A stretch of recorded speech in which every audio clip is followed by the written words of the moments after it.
We're good.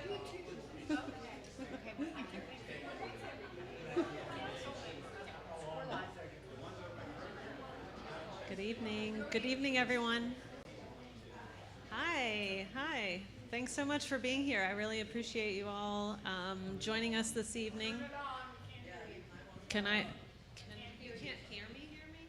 Even without this thing? I think right up by your mouth. Okay. Hey, is that better?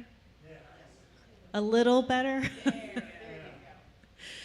Usually in a room this size, I would never use a microphone. So here comes someone. Good evening. Thanks for joining us. So first I'll say, if you did not sign in when you got here, please make sure that you sign in. We're also going to give you a little questionnaire to fill out before you leave. Whenever somebody comes to a meeting like this, the last thing I want is for you to say, we went to that meeting and then they never contacted us. They never told us anything about the meeting. Well, I can't do that if I don't have your contact information. So make sure to sign in when you leave. My name is Frances Jo Hamilton. I'm the Director of Revitalization for Heritage Ohio. I've been working in the Main Street world since 1999. I started in my home community, which is Delaware, Ohio, when we started our Main Street program locally. And I know everyone says Delaware is the fastest growing county in the state of Ohio, right? Well, our downtown was more than 50% vacant at that time.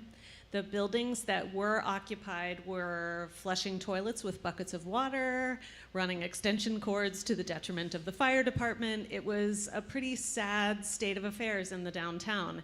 And the businesses that were still there were just kind of barely hanging on. We still had a grocery store at that time. We still had a pharmacy at that time. But there were plenty of vacant storefronts in our downtown. So we started researching, what is it that we could do? And Delaware was in the second round of Ohio Main Street programs to join with Heritage Ohio.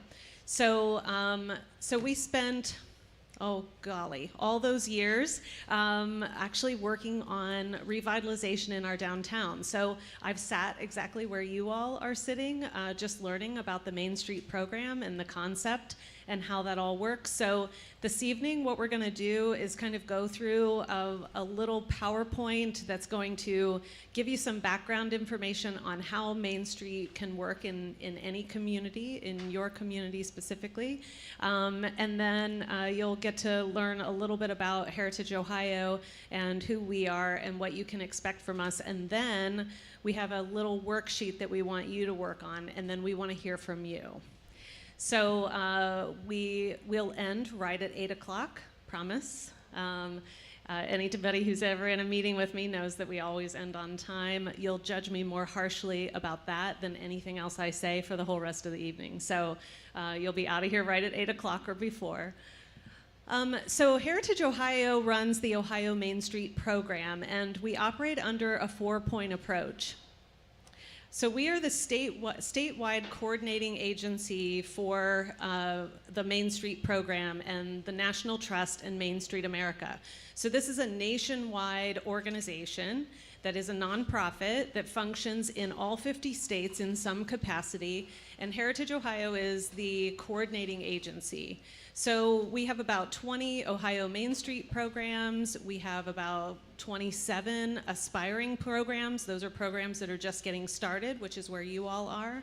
And then easily another 20 plus communities that are just in communication with us, kind of putting their toe in the water of what can we do in our community to bring people back into utilizing our downtown district. So at Heritage Ohio, our mission is to save the places that matter, build community, and live better. And I'm never in a community where that doesn't ring true for them as much as it does for us. We all want our home to be the place that we enjoy the most, right? And so one of our process is based on several different Data point gathering, we've already come a couple of months ago and taken photos in your district. We try to take a look at what your major challenges are, what are the fits and starts that you've had, what are the things that are working really well that we can actually build upon. And so ultimately providing right-away action items that you all can implement on a local level and usually with no funds. So this is a total grassroots effort just to get things off the ground in the community. So a few Main Street fundamentals. We always help our communities first sort of look at what is your big transformational strategy. What's the one big thing that you wish you were that you're not, right? So we want downtown Waverly to be, and we answer that question with your initial stakeholder group.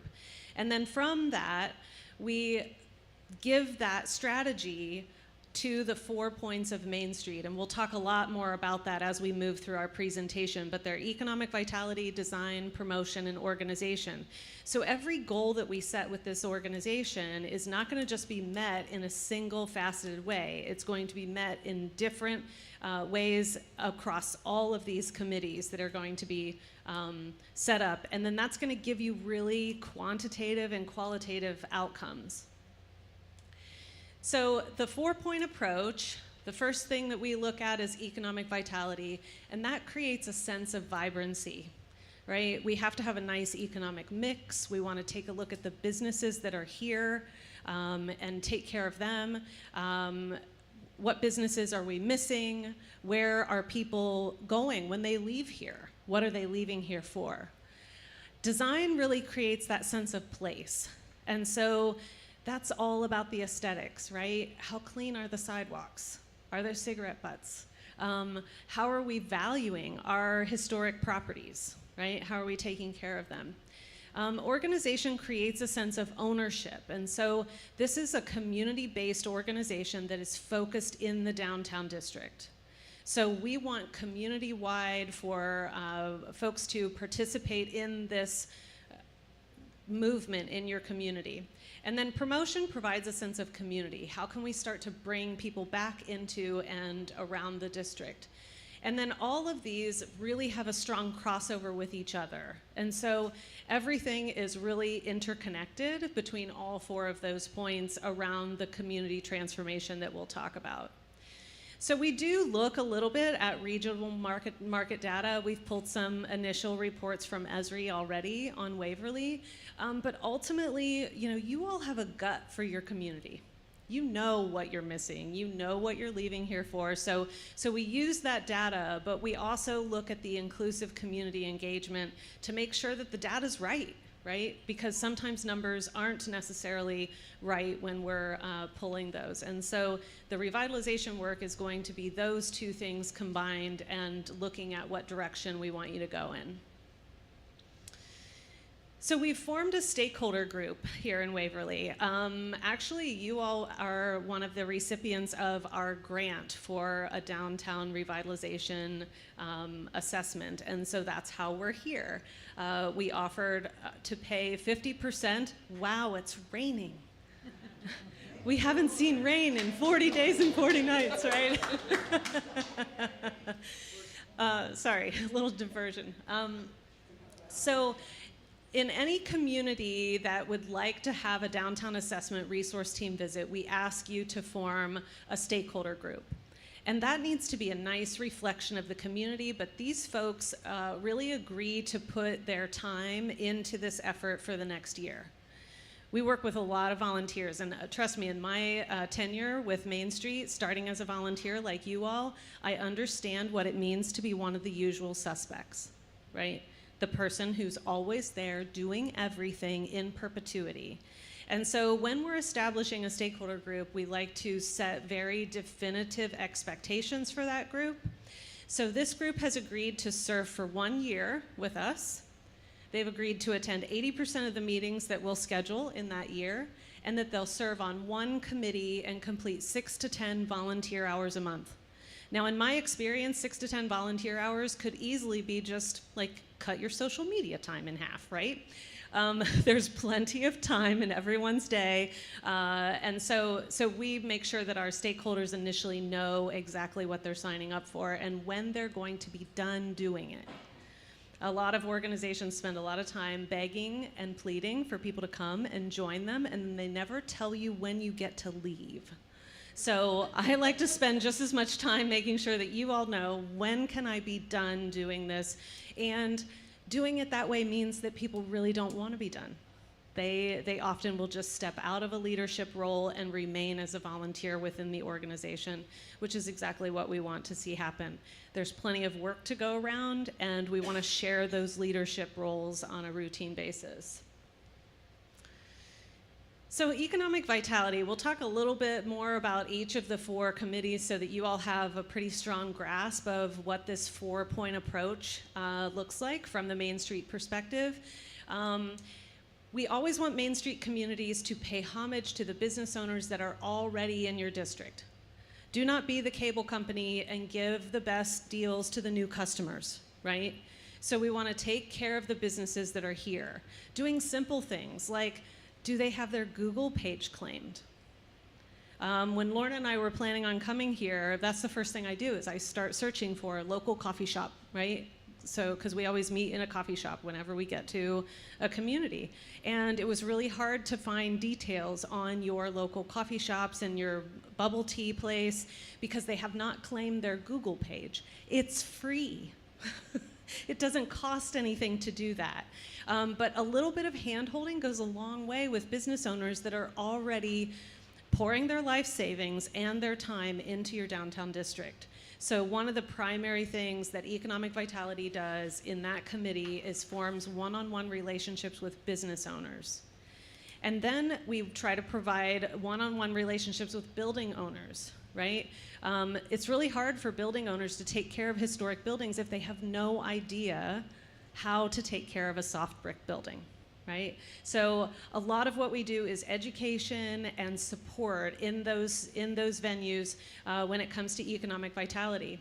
And then this committee will take a look at the businesses that are already here and see if they are willing to expand. My ideal situation is that I have a restaurateur like your, the Golden Monkey place, right? Brass Monkey. We were there twice today, and I can't remember the name. The Brass Monkey. You know, I want that entrepreneur to decide we want to open up a second location like a block from here. Have them go into another building, do a different concept, and they're walking from each of their locations instead of driving to your neighboring community to their second location, right? So that's what we want to do. We want to look at businesses that are doing really well in your community, approach them first for expansion, and then we start to do intentional recruitment. How can we recruit? There's a silver Honda that's got their, yep, alarm's going off. So then we'll start to do intentional recruitment, and we teach something called clustering. What businesses are going to work really well next to the businesses that are already existing here? So for instance, if I have an art gallery or frame shop, and then I pair it up with a coffee shop or a wine shop next door, and then these people will let the wine person come into the frame shop, sometimes that's the salvation of your frame shop, right? So we want to take a look at the businesses because that's the way they're running malls, right? You know, they put the Victoria's Secret next to the Cinnabon for a reason, ladies. It's cruel, but they do that. So there's a method to that. And so we want our Economic Vitality Committee to work really closely with building owners, and that it's okay that we start maybe recruiting. One of the things that our committee always did in Delaware, we had little business cards printed for our Economic Vitality Committee, and anytime we were in a community where we liked a business, then we just leave them a little card. Any chance you'd like to open a second location in our community? Yeah, totally poaching, right? But it works, and that's how you get small businesses in your community that you would like to have there. So instead of just throwing that for rent sign in the window and renting to the first person that can pay 2 months' rent, right? The next committee is design. Design is where I started. I was actually on my second historic home rehab when my neighbors came across the street to me and said, we're starting this new Main Street thing, and we understand you have a lot of family history here in Delaware, and we were wondering if you'd do 30-minute walking tours in the downtown, highlighting some of the stories about your family and a little bit of history to introduce this Main Street program to the community. Well, at that time, I was taking public speaking courses to try to get over this deathly fear of public speaking. Turns out you never get over that. You just wear clothes you can sweat through and nobody knows. And so, of course, I said, yes, that's trial by fire. I'll certainly do some walking tours. So we did 30-minute walking tours in the downtown. I told cute little stories about my grandma growing up there. She was the first woman to work at the police department. She and my grandpa were building and business owners in the downtown. So lots of little cute stories, and then intermixed with some local history. And then we spent 30 minutes talking to these folks about Main Street. What it is, what we were hoping it would do, how they could be involved. And then after those tours, I called those folks up on the telephone. You know, the telephone, the thing that actually dials people and then they answer and say hello, right? And I would ask them, how did you like the tour? What do you think about the downtown? Now remember, at that point in time, the downtown was 50% vacant. We had 3 restaurants, 2 of which wouldn't stay open past 6 o'clock, okay? So talked to a lot of folks over that year, and then every 6 months, we had a nice big breakfast, and we invited all those people to the breakfast, and then we asked them for money. It worked. You know, when you provide that emotional catch to somebody about why your community matters to you, then they'll take it on and wear it like a cloak. I mean, all these years later, I've had my grandmother's stories repeated back to me as if they weren't my own. Not kidding. So one of the stories that I hear all the time is that when she graduated from high school, her mother bought her a typewriter. And at that time, it was the Depression era, right? No one had a typewriter. And so the local university came to her and said, Ellen, if you'll donate that typewriter, we'll give you a free ride to school. Well, it's not worth a free ride to school anymore. I've still got the damn typewriter. Grandma said, of course not. I need that typewriter. So she kept her typewriter. But that's one of the stories that has been repeated back to me as if it was someone else's grandma or some other story that they knew. But those are the things that really got people involved in why we cared about what we're doing. You all have a lot of local people that are here and have been here your whole lives. And sometimes transplants feel a little bit out of the loop, but when you kind of share your care and keeping of your community, they'll wear it too. So share those stories. And that's how I got involved with design. I got a little sidetracked and didn't tell you the rest about the committee. So design is responsible for everything from our historic preservation ethic, that we're taking care of our historic buildings. I don't know if you know this or not, but they're not building 200-year-old buildings anymore. And all the way down to who's picking up cigarette butts, who's cleaning trash cans, right? Who's cleaning the windows, and everything in between. Design really provides that sense of place. Is this some place that I want to come to and spend a lot of time? Lorna and I are all over the state all the time, and there are some communities that I go to, and I put my bike on the back of my car, and I take my journal or my book, because I know in that community, when I'm done working, I want to spend more time there. And then there are some communities that I don't. So we want you to provide a place where people want to come and spend a lot of time, even if they're not spending money. Organization provides that sense of ownership. So the organization committee is all the really fun, super sexy stuff like budgeting and fundraising, overseeing your volunteers, thanking people, right? Taking care of those folks that are actually donating their time, making sure that the community understands what you all are doing. Our organization committee used to write letters to the editor every month at their meetings. So we would, as a group, write letters to the editor, and I know there's a lot of newspapers that don't exist anymore, but these could be translated into social media posts or whatever. But just to kind of highlight the undercurrent work that this organization is doing. It's really easy to throw a big party and have everybody understand what it is that you're doing, but this is so much more than just putting on events in your district.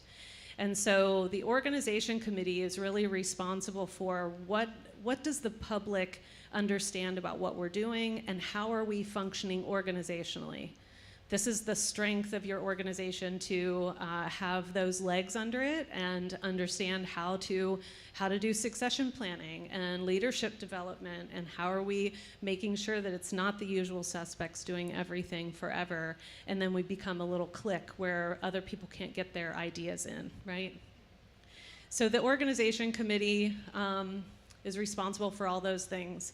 Promotion committee is primarily responsible for retraining the humans. We have spent, ever since the late 70s, early 80s, teaching people to leave our downtown historic districts and go shopping at the Walmart and go shopping at the Big Wheel and go shopping at the Kroger or at the Kmart, right? And so we have to retrain those folks. You all have adjacent neighborhoods to your downtown district. Are those people actually walking into the downtown? Are they utilizing the businesses that are there? Lorna and I talked today that you all have a lot more businesses than we gave you credit for. But I think there's not enough signage. I think there's not enough online presence. Like I said, claiming those Google pages and making sure that right now, anytime somebody comes here, they're going to look on their computer or their pocket computer, their little telephone first, before they come here. So those things have to be up and available. So promotions committee is going to be focused on how do we start to get people into the downtown. And this is where we like to see repetitive things happening in the downtown. A first Friday, or a third Thursday, or a farmer's market that happens once a week. Things that are repetitive create habits in humans. So we have to really try to recreate the habit. I mean, when my grandma was little, then she and her family came into the downtown every Friday night. That's what they did. Grandpa came in out of the field and got a little cleaned up, wrangled the children, got everybody in the car, they went downtown, they'd pick up their groceries, pay a bill or something, you know, go to the soda shop or go to the dime store, right?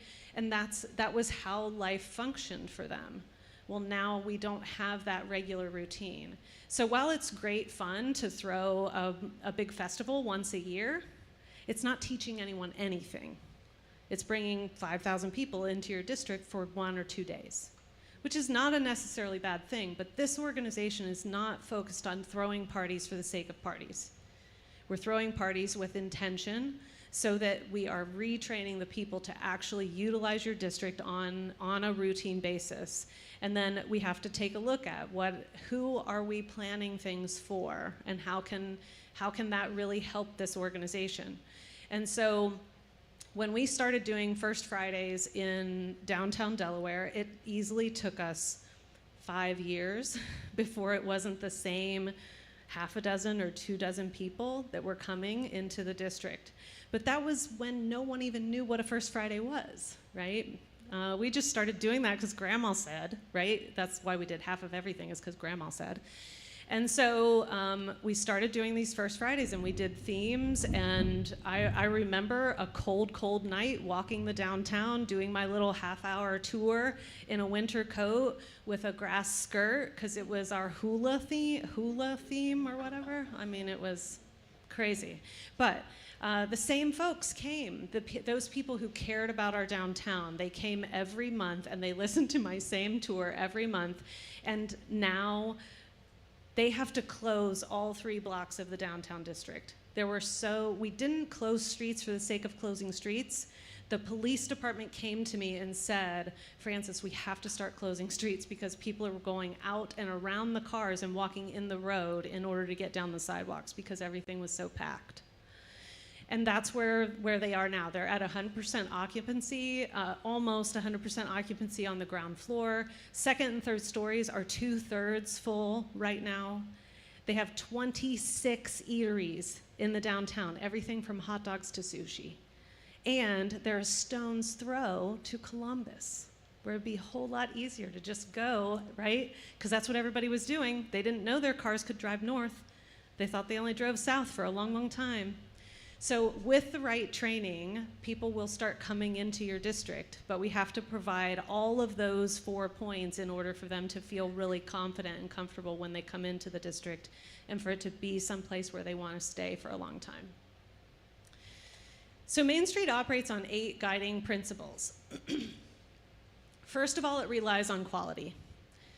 When I took the executive director position in Delaware, Ohio, I didn't mention that I had to take the job as being the executive director because I couldn't get out of being the design committee chairperson job, right? So you have to resign from those volunteer leadership roles if you want to take on employment, apparently, and that's the only way they get me out. So I became the executive director, and we did 60 hanging flower baskets in the downtown. 30 of which were routinely dead because we didn't have the means to water them as much as they needed to be watered. They were all sponsored, so I have angry people calling me on my telephone, why is my flower planter dead and Scott Wolf's flower planter is not dead? I mean, and I couldn't reach them, so I couldn't do anything about that. Well, it's all about scaling back and doing better. If you can only keep 30 flower planters alive, then you only hang 30 flower planters, right? So making sure that everything we do is done at a level of excellence. And if we can't do it that way, then we don't do it yet, right? It's also a meaningful public and private partnership. I always say that Main Street's supposed to lighten the burden on government and lighten the burden of government. We are that really happy place in the middle where we provide education and support, and the city or municipality, the village, gets a lot out of these organizations.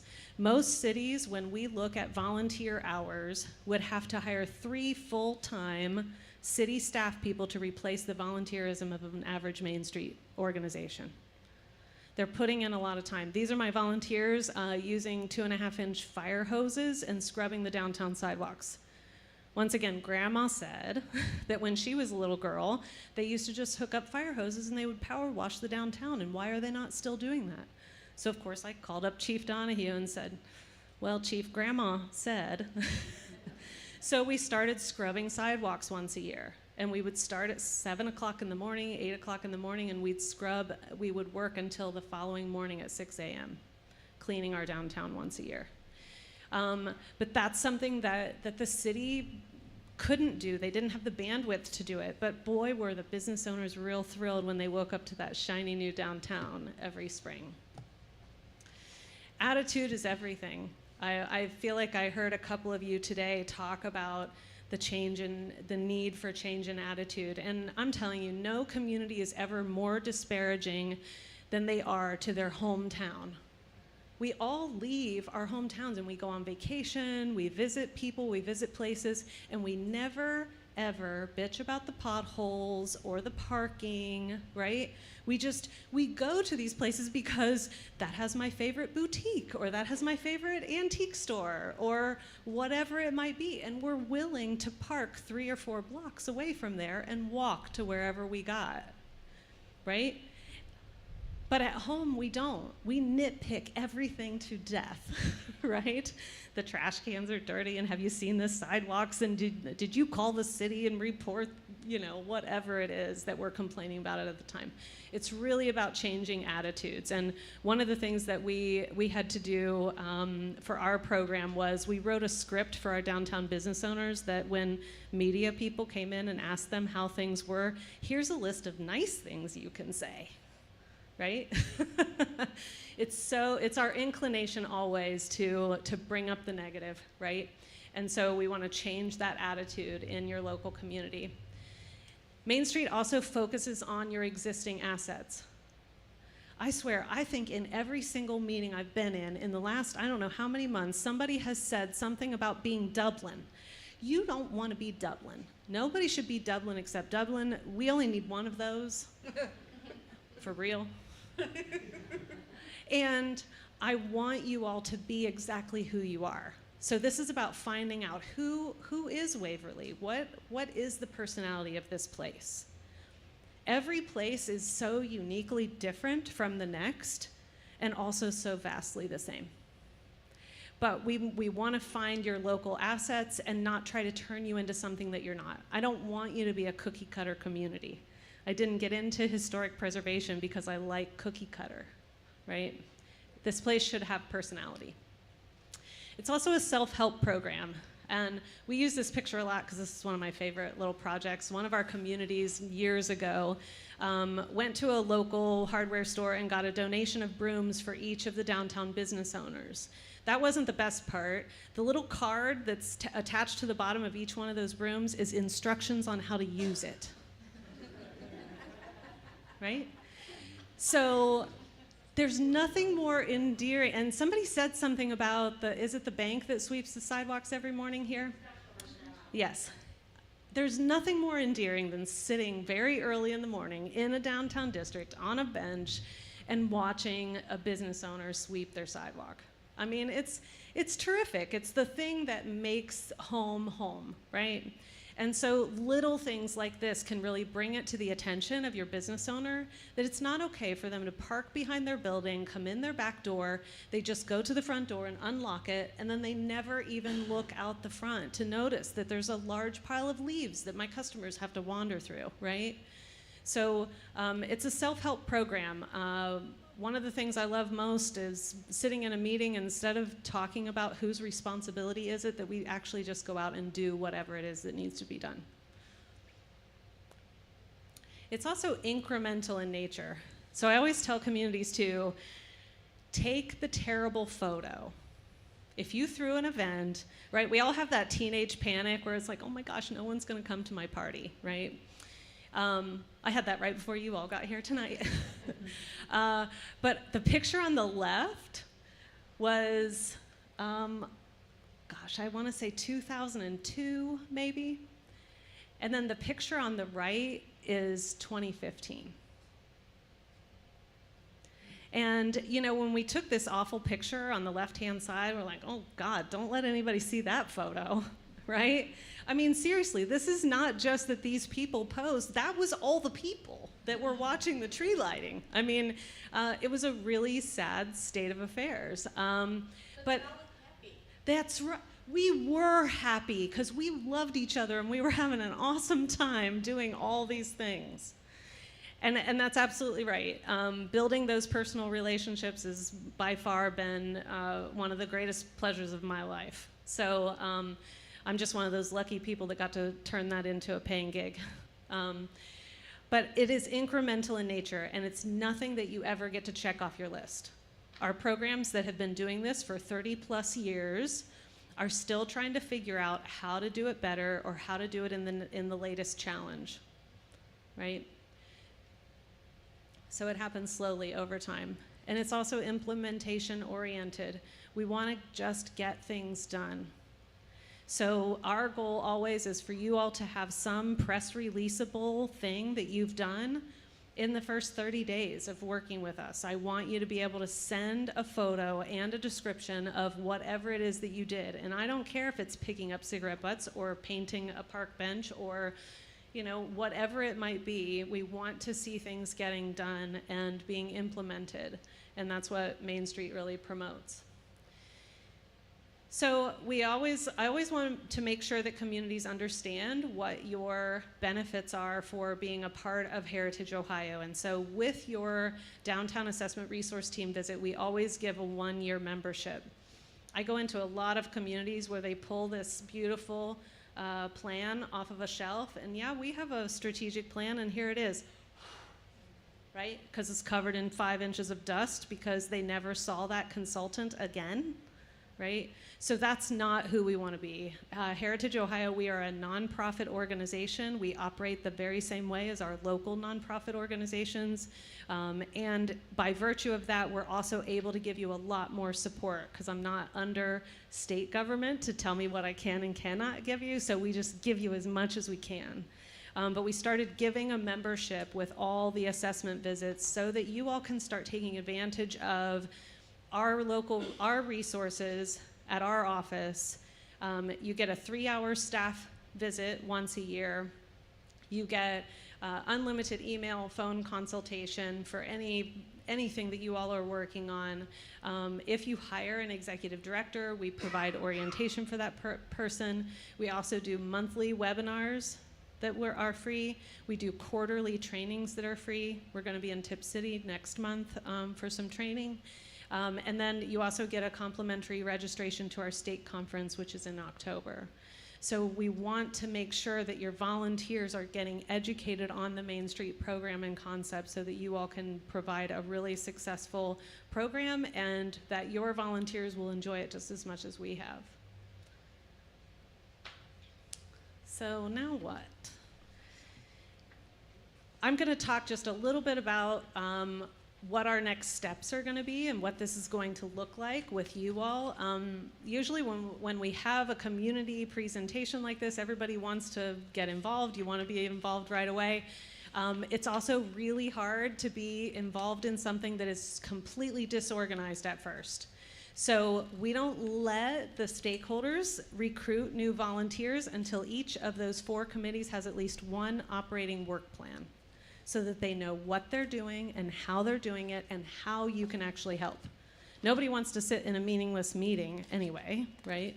Especially not after COVID. I think everybody gave up on going to meetings big time.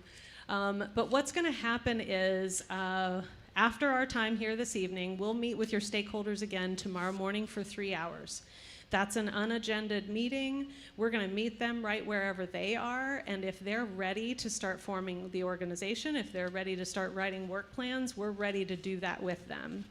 If after this evening and hearing from you all a little bit, they just have some more questions about, okay, how is this actually going to work, then we'll meet them in that space too. So tomorrow's meeting is going to happen, and then in a month, we'll come back with specific recommendations in all 4 of those points. So Lorna and I've already started our list of what we think you all could focus on immediately and how to get those work plans started and what logistics actually have to be in place for that to happen. And at that meeting, again, I never leave a meeting without those stakeholder groups knowing exactly what they're supposed to do next and what's their homework. I love to give homework. So that's what's going to happen. And then, like I said, after each of those committees has at least one work plan functioning, then they will start to recruit folks so that they know here's the project we're working on, and we have these 7 tasks that need to be done, and do you have the expertise to help with that, right? So in a moment, well, Lorna's passing out some goodies to you. I'll go back to that slide so you'll have our contact. But you're all getting a little worksheet called My Favorite Room. I just love, first and second graders. I think that their little brains work so well. And like I said to you earlier, where do we leave this place to go to? Right? What's the place that you leave home for? Or what's the place in your home that's your favorite place to be? I absolutely love sitting on my front porch. I could sit on my front porch and start with coffee in the morning and end with bourbon in the evening and be perfectly happy watching the motion of the sun all day long. That's a pretty terrific day for me. But we all have those favorite places that make us feel the things that we hope to feel. And so what I want you to do is to take a look at this worksheet, and each one of you fill one out for me and tell us about what your favorite place is. So you can replace the word room with favorite place, but your favorite place. And so we're gonna give you like maybe 15 minutes to work on that a little bit, and then we're gonna hear from you all about where your favorite places are. Does anybody have any questions? All right, enjoy.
I do love my great cabbage. So.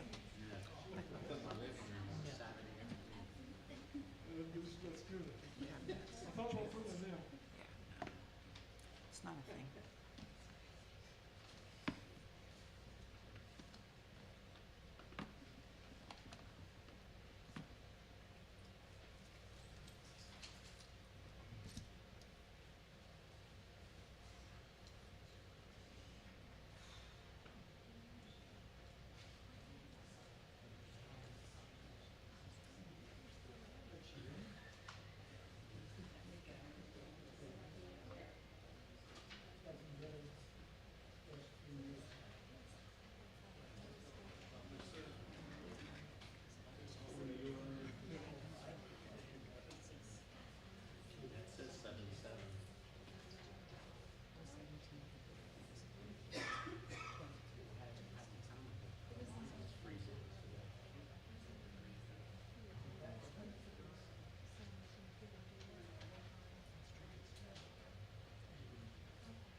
just need a place to write.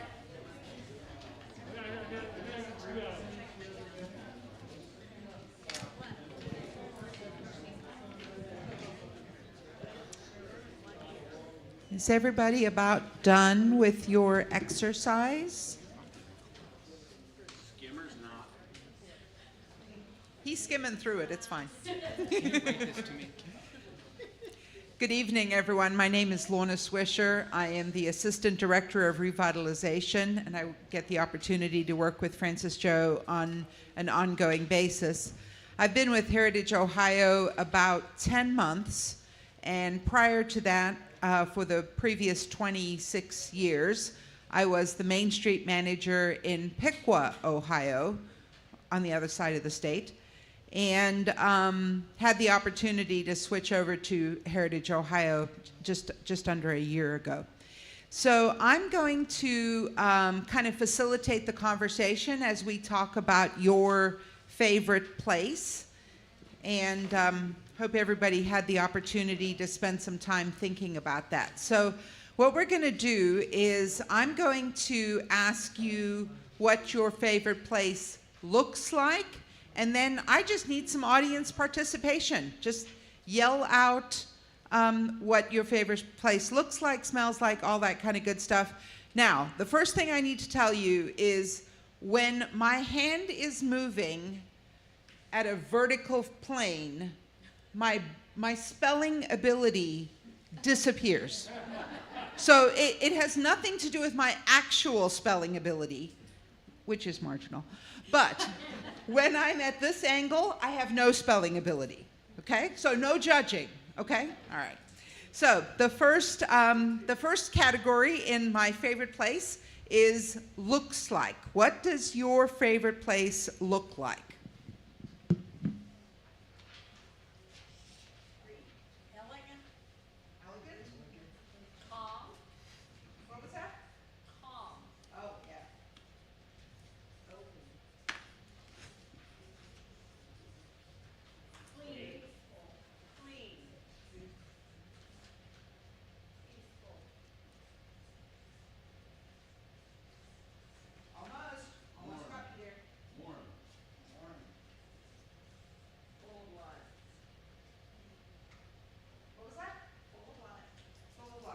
Looks like a man cave.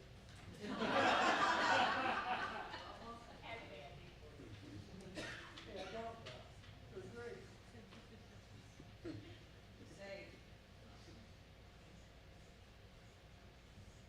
Busy. Interesting.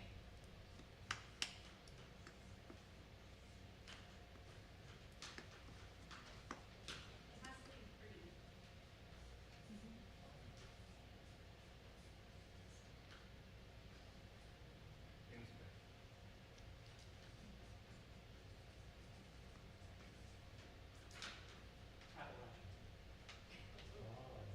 Okay, I cannot spell that even if I'm vertical.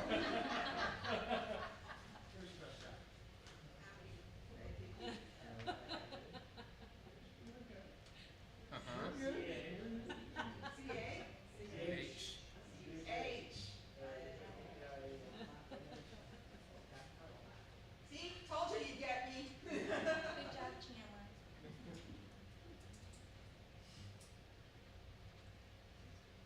Okay, so your favorite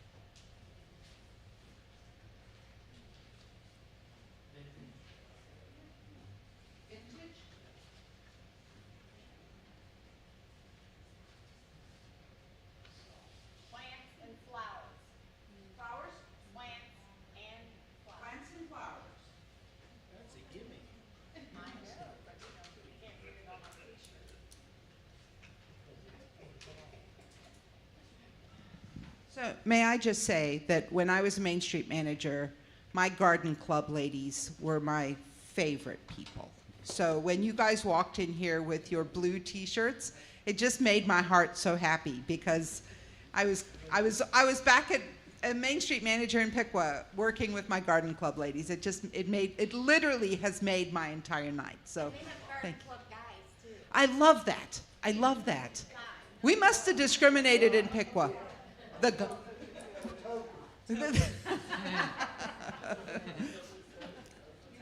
All right, so we have identified all of what our favorite place looks like. Now I want you to tell me what your favorite place sounds like. What does it sound like? Laughter.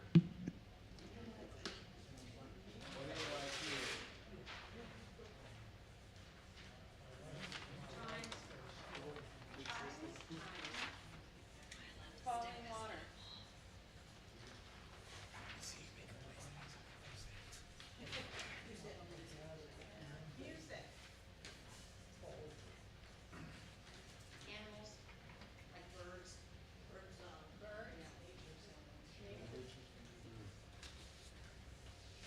Touchdown Buckeyes.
Okay, as we move forward on our exercise, the fourth category for your favorite place is going to be tastes like.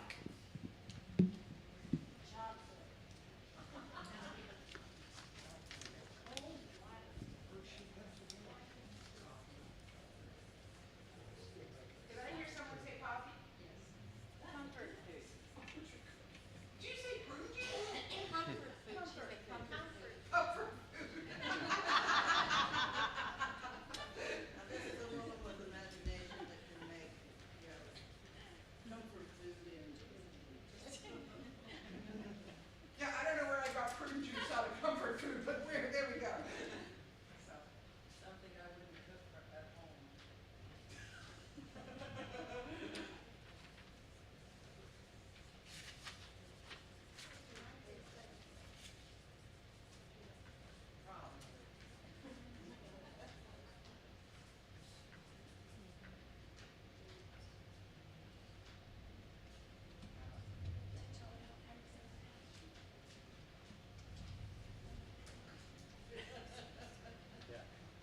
tastes like. Rum and Coke.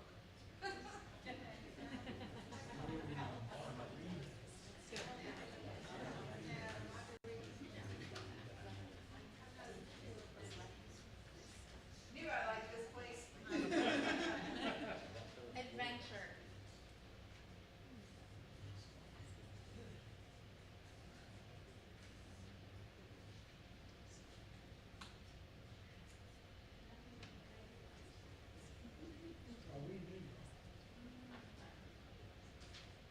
Healthy food options.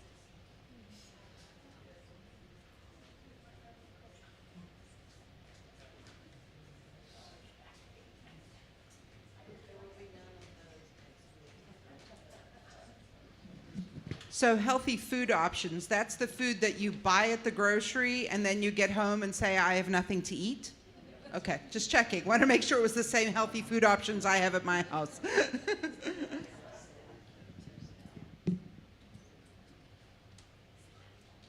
any more taste likes? What? Craft beer.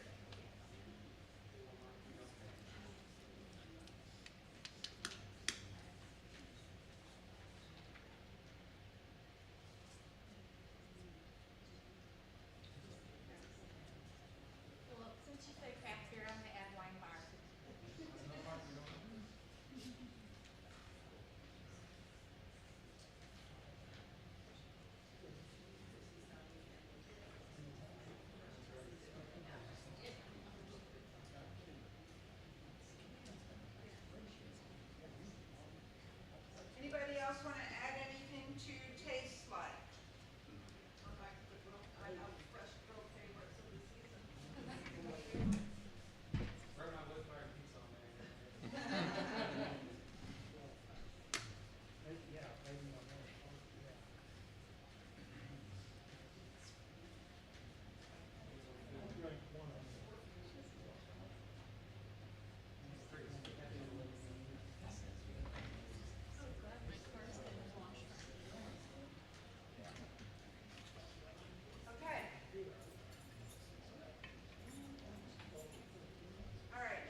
inspired.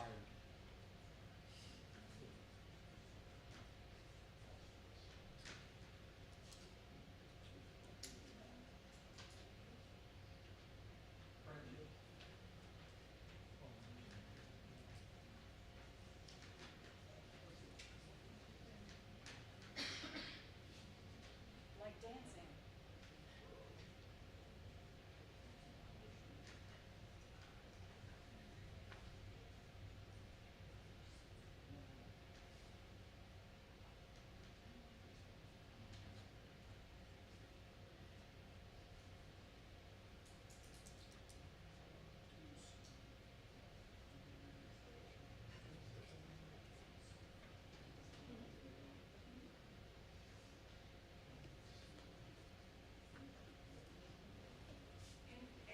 Anyone else want to contribute to makes me feel? Makes me feel. How about a sense of ownership?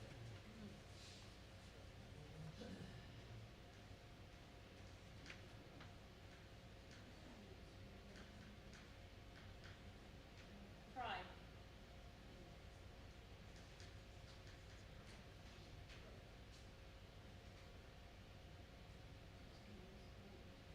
Makes me feel accomplished.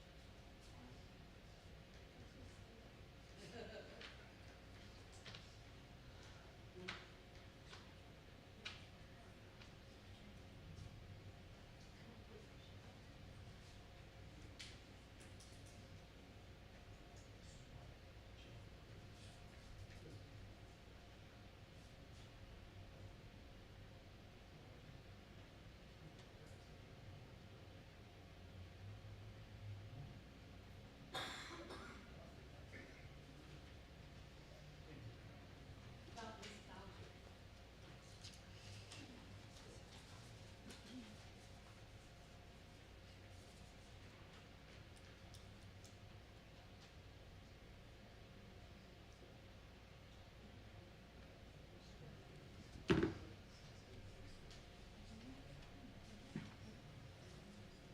Oh, could you add one more?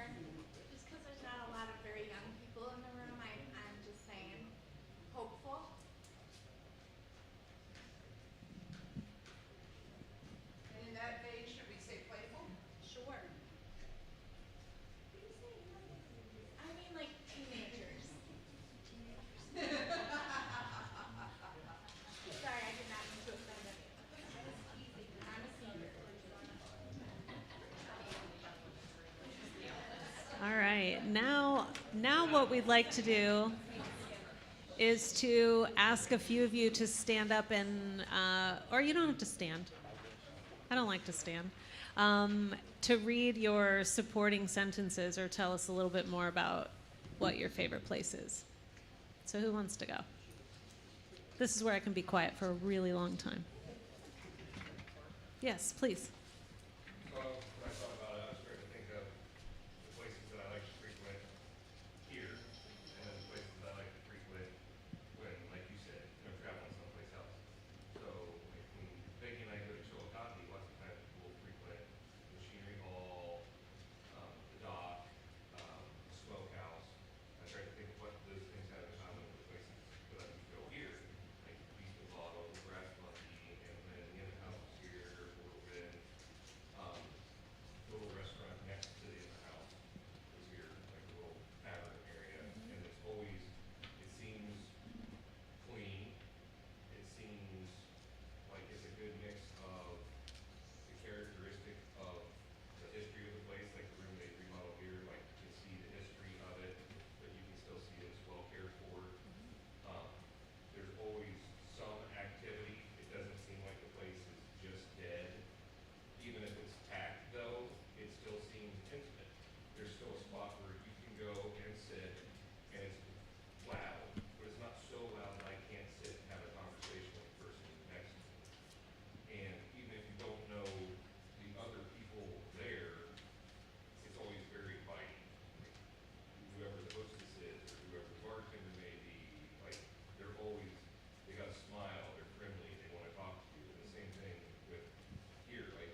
Absolutely. That's great. That's great.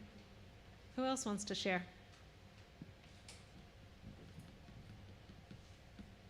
Please. It is kind of the same thing he did, but I went ahead and chose, like Louisville and Lexington. And, the reason they're my favorite places are because of the sense of excitement that I feel when I go there, because I'm probably meeting family, and friends that are close by, even though it's a long trip there. Some of my favorite places too, are the same ones that you mentioned, and also Athens. So it's that same, even though Louisville's big, it's a small, I don't know, it just feels very, yeah, very intimate is, I guess the word is like that. So I also, like it because I can try things, buy things, eat things that I cannot get in a big corporate store or large place. And it's very culturally diverse. I'm getting different tastes of things. I'm trying things I've never had before.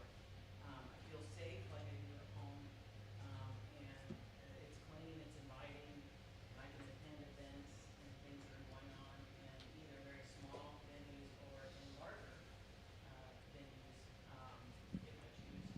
Uh, there's a variety of things to do with entertainment, so that's It's great. It's great. Absolutely. It's just what we're looking for. Who else? Yes. I'll share. I'm a transplant. I did not grow up here. This is one of the most friendly places I've ever been, most welcoming places I've ever been. People know right away that I'm not from here because everyone thinks I have an accent. But it's just like, everything's clean. It took me a long time to stop locking my doors because I was used to it growing up in the city, and I feel really safe here. And people are just really welcoming. It's really beautiful. That's great to hear. Great to hear. A lot of times it's like, oh, you're not from here, you know. So it's nice. It's nice to know that the community's been so welcoming to you. How long have you been here? A year and some change. All right. So just a baby. All right. Not Yeah. a baby, Well. but Great. Thank you. Thank you. Who else wants to share? I didn't approach it like physical restaurant or something like that or communication. My backyard, my patio is my favorite place. And some of the sentences I wrote, that it represents hard work and success my husband and I, have gotten to this point over the years. And it's an extension of our home, and it's our favorite place and the safe place with our family and friends. That's great. That's great. For those of you who couldn't, can everybody hear when folks are talking? She was talking about her backyard and that there's been a sense of accomplishment. She and her husband working on it together, and it's an extension of your home, right? Yeah, that's exactly what we're talking about. Yeah. Spend as much time out there for as long as possible, and then when we do get those clear 50 degree days, then we do go out there. Yeah. Yeah. So It's great. It's great to have extensions of our just the four walls that we live in, right? That's hopefully what all of us have a little bit of in our communities. Who else? Yes, please. I also have a backyard, but it's with an Amish building in it. My son bought it for me a few years back. Actually, we helped him out a little bit because he knows I like to sit outside, except I can't stand bugs. Yeah, I get real big welts and blisters from them. So he bought that for me, and that is, my husband set it up with fans. I have lights. I have a great big A she shed. and it's all screened in. Nice. And so I have music piped in, and I have a lounge, a table with 6 chairs, and 2 chairs that my son bought, rocking chairs. And that is my piece of heaven. The sunshine. Yeah, it's my sanctuary. Nobody comes in unless I want to. Yep. Yep. But it's just me and my husband, so I guess I Yeah. have to let him in. Yeah. My wife and I certainly call our house our sanctuary. You know, that's the place that you're most safe and engulfed by all those things that are so important, And I right? watch the Yeah. traffic go by, Yeah. and I drink my rum and coke. So you're the one that said rum and coke. That's awesome. No, I don't smoke. Very good. Very good. Who else wants to share? Yes. That feels like home has to include an option for you to have your pet. Pet friendly. Yeah. Yeah, for sure. For sure. That's one thing we didn't wind up with on our board, but yeah, absolutely. Absolutely. Totally. Totally. We'll make sure that winds up in your notes. So, anyone else? Yes, please. Totally with that, but let me just say that I grew up here, graduated from Waverly High School, and moved away for like 40 years. Wow. Yeah, and, but this has always been home. Yeah, and no matter where you go, because I came from a really large family, you know, there's somebody that knew somebody that I closely related to. Kind of like, are you one of them lost girls? There's certainly a familiarity. Yes, please. Like Kathy, I was born and raised here all my life. Lived here. I did work in Columbus for many years, and I always had the sense when you hit the divide hill,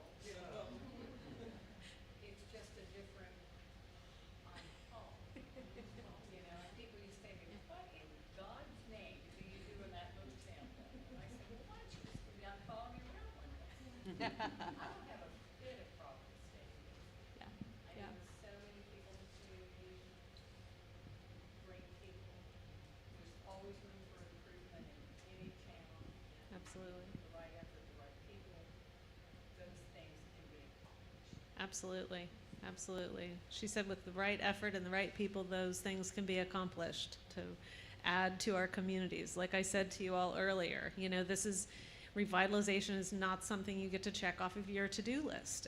It lingers there forever, and if anything was a testament to that, it was certainly the whole pandemic situation, right? We thought we had everything under control in a lot of our communities, and all of a sudden we can't even commune in the same spaces anymore.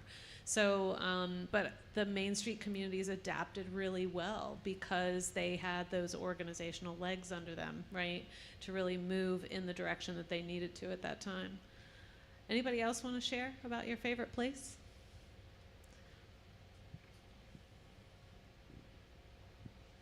Yes. I don't know if this merits a favorite place, but this is a story about this community. I am a youth advisor for a girls' organization in addition to other, things I do. And I tell the girls all the time, my way of saying, sit up straight and behave yourself and don't act like an idiot is, you know, I just tell them, don't pick your nose. Because in this community, many of you live around here, and we have known each other's families for 3 generations. And especially with Brenda. I mean, I don't even want to tell you the stories we told. We just had our 60th high school. You know, the things that we have forgotten are best probably left forgotten. As well. Been friends since grade school. So, you know, you have a sense here of, yeah, continuity, and, you know, if you have a kid who's running out, I mean, we were. You know, and I mean, if we did something wrong, you know, whose mother was watching, you know, they had an antenna. That's right.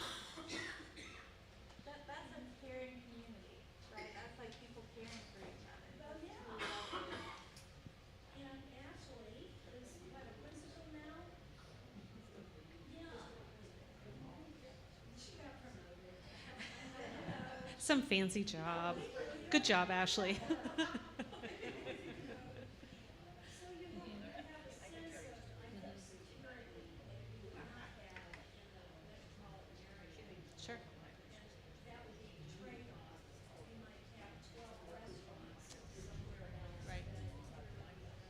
each other.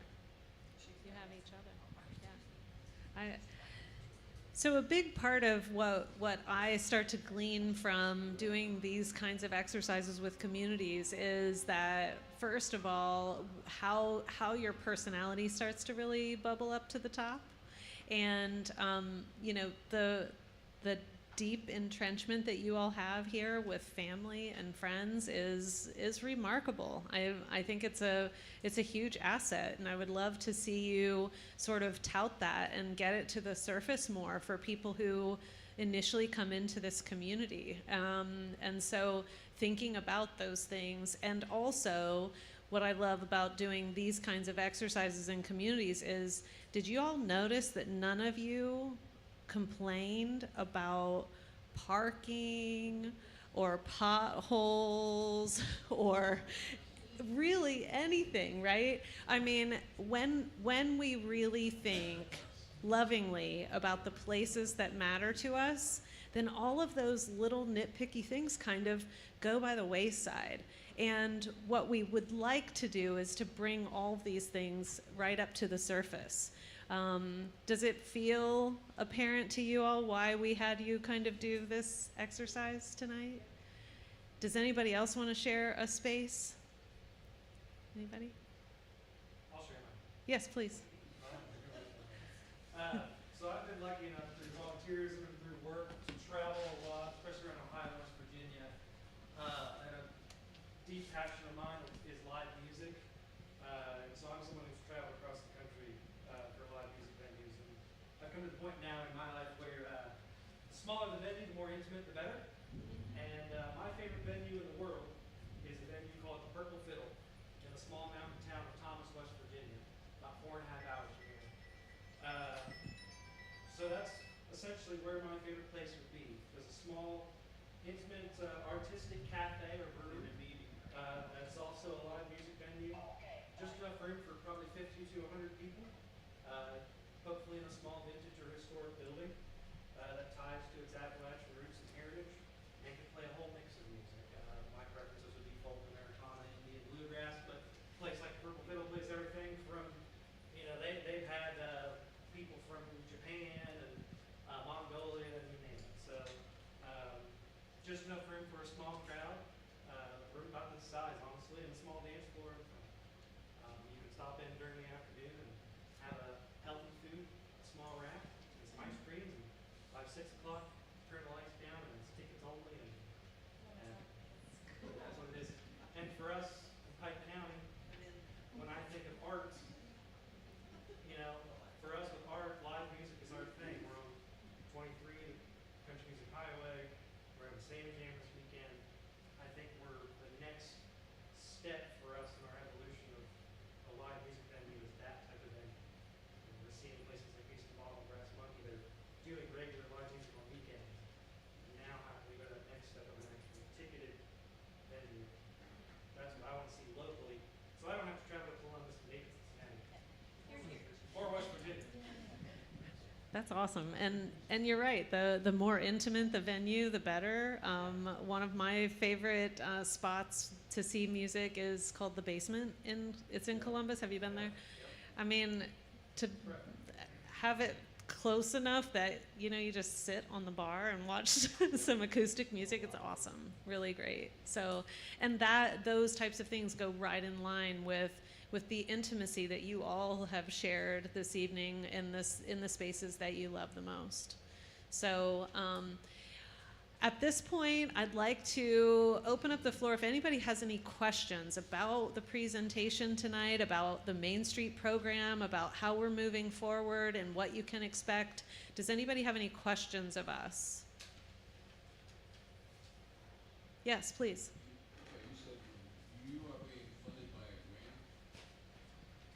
So Heritage Ohio received a state allocation this year. We rolled those funds to local communities who wanted to apply to have a downtown assessment resource team visit. and we covered half the cost, and then your community kicked in the other half for us to be here. And then that gives you, like I said, a 1-year membership with us as well, and unlimited support with us through that first year. So it was a $2,500 grant that you received. It was a competitive grant. You had to fill out an application, all those kinds of things. We had several meetings ahead of time to help you all get set up. And then your local community kicked in the other $2,500. Can we ask Dr.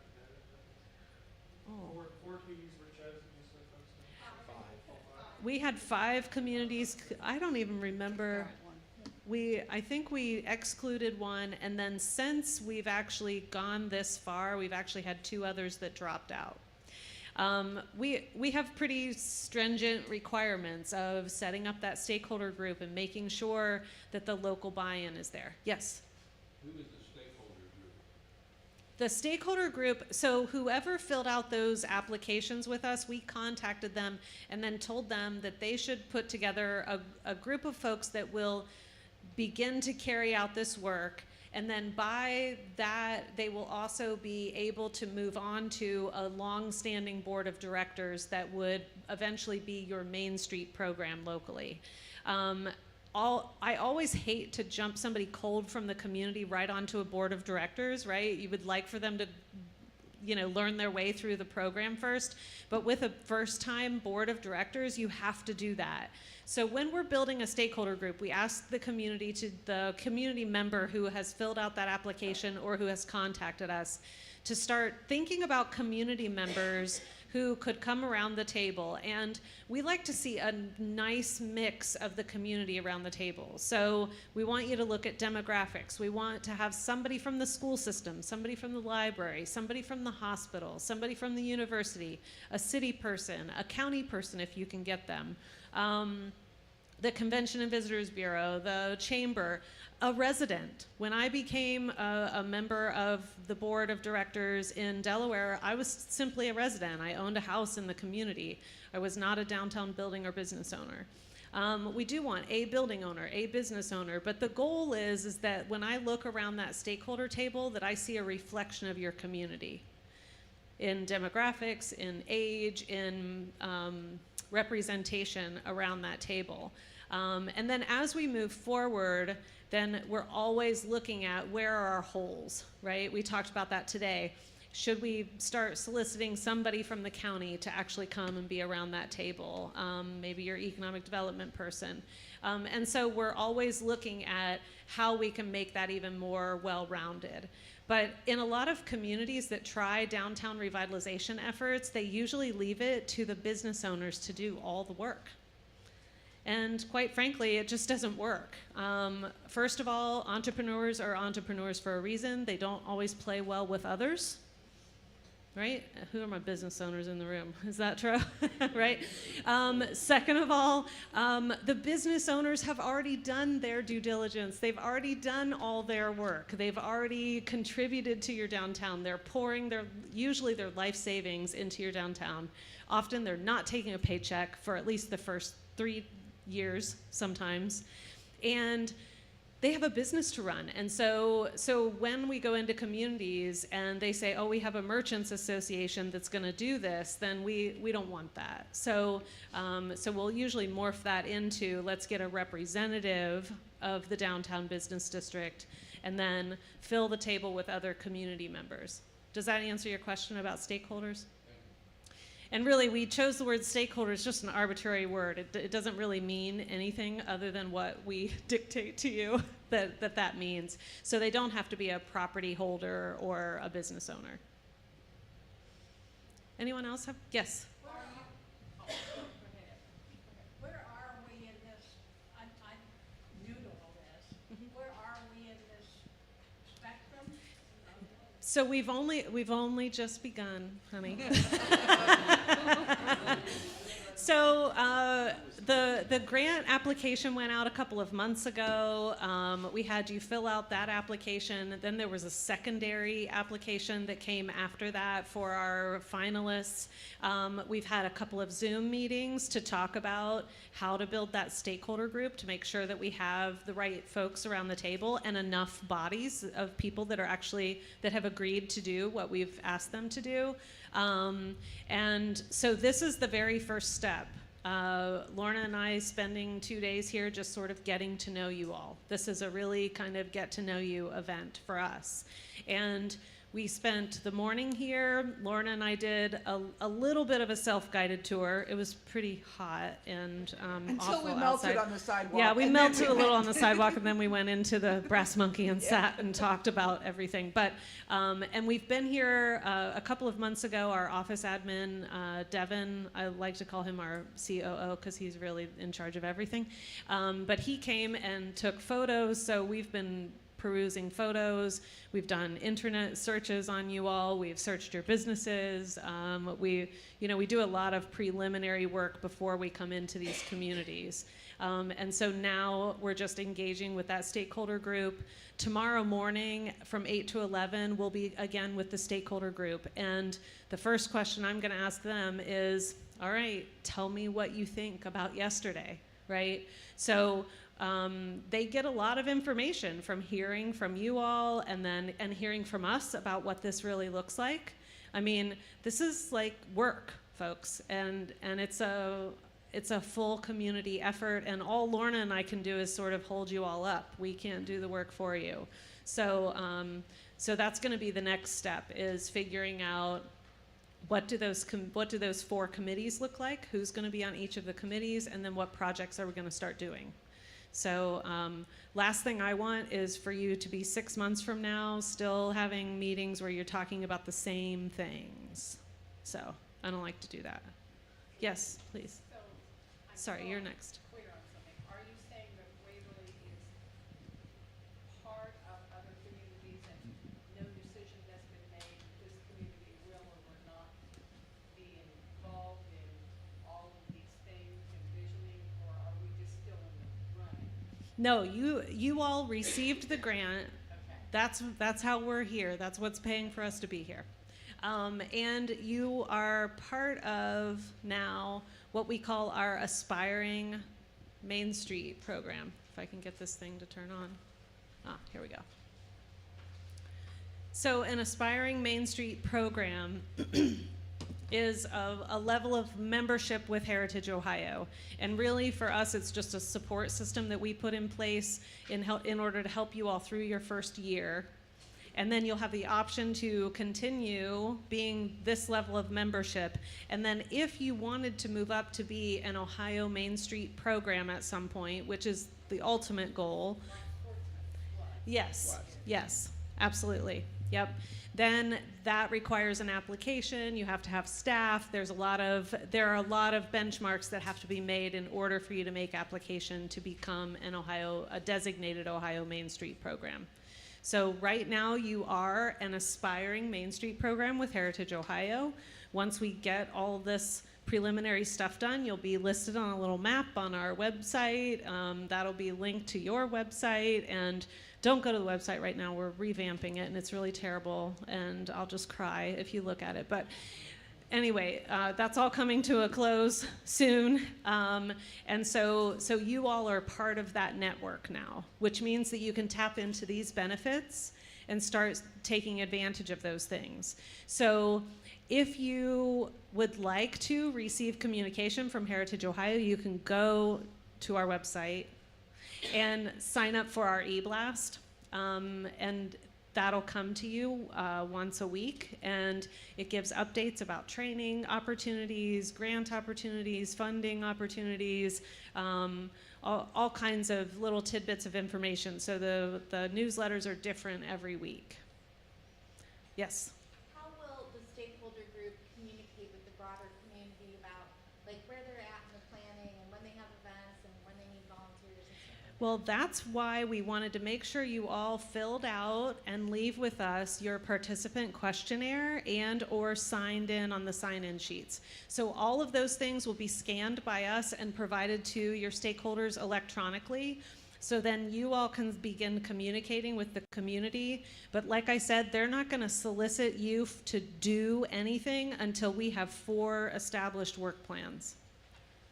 These people have agreed to the painful planning meetings, which are hard. Yeah, excuse me?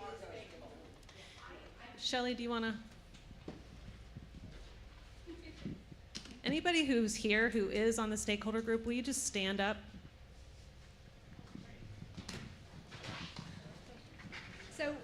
So part of the application process, you had to have a diverse group of people. So we have Ashley Stolley from the school, Chandler Grooms from the chamber, Bruce Overly from the Pike Heritage Museum, Lynn Kempton is resident. We had to have just someone. Braden owns buildings. Ed Roberts is also on it. Matt is the mayor's office manager. He's part of the group because I couldn't do my job without him.